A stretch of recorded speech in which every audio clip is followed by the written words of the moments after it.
Lorsque vous passez un entretien d'embauche, la nervosité peut vous coûter votre entretien.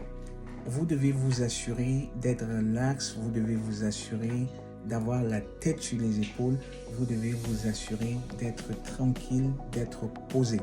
Pourquoi? Parce que certains recruteurs, certaines personnes des ressources humaines vont vous exposer à des situations de stress exprès parce qu'elles veulent voir comment est-ce que vous allez réagir face au stress.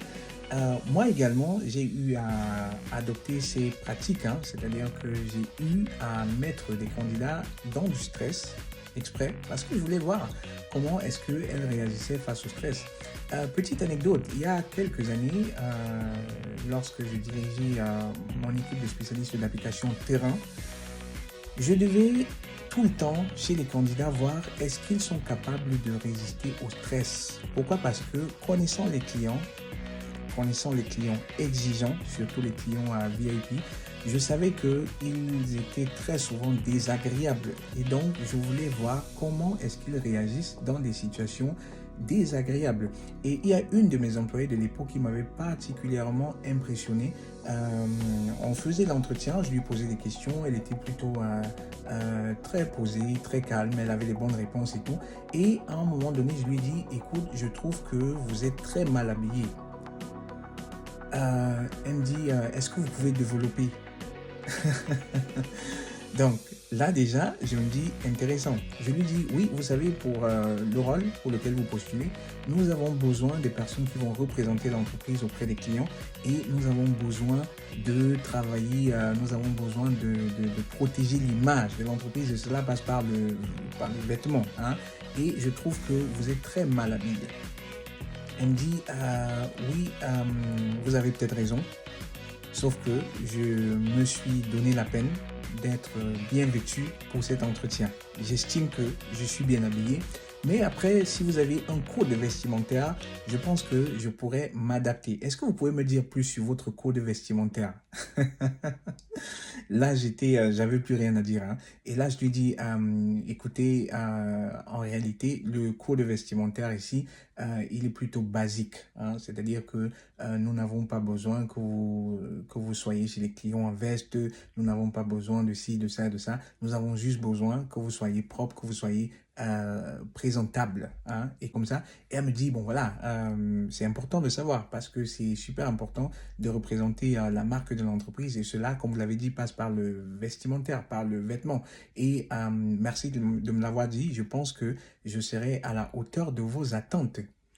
J'étais impressionné non seulement par le calme, c'est-à-dire qu'elle ne s'est pas laissée euh, elle ne s'est pas laissée distraire par ma question ou alors par ma remarque.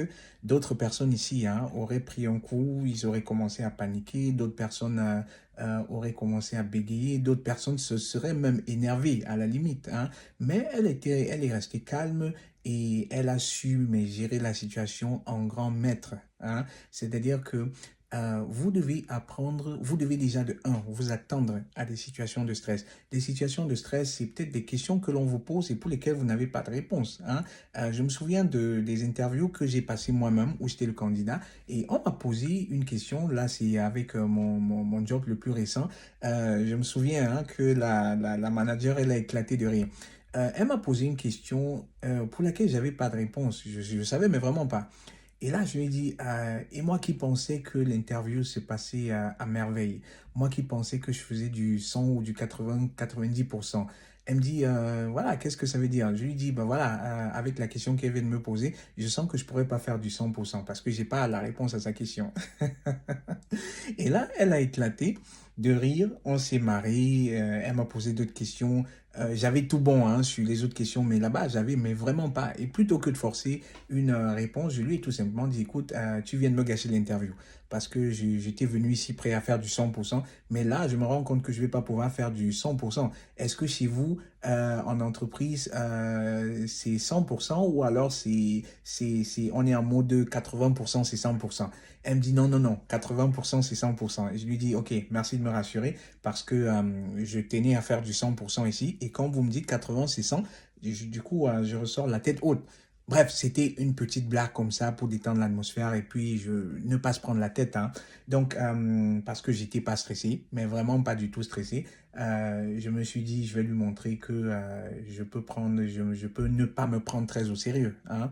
Donc, n'allez pas aux interviews comme si c'était un examen où vous devez avoir 100%. Il peut arriver que on vous mette dans une situation de stress. Il peut arriver que on vous pose une question pour laquelle vous n'avez pas de réponse et vous devez rester serein, vous devez rester calme parce qu'on ne vous juge pas seulement sur la qualité de vos réponses, mais aussi sur votre attitude, hein. Votre attitude également va compter pendant les interviews parce que dans la vraie vie, vous n'aurez pas les réponses à toutes les questions. Dans la vraie vie, il y aura des situations de stress que vous serez appelé à gérer et les recruteurs veulent voir comment est-ce que vous vous comportez dans des vraies situations de la vraie vie, hein, les amis. Donc, dites-moi dans les commentaires quelles sont les situations pendant les interviews de stress que vous avez expérimenté et qui ont fait monter l'adrénaline et comment est-ce que vous avez réagi face à cette situation.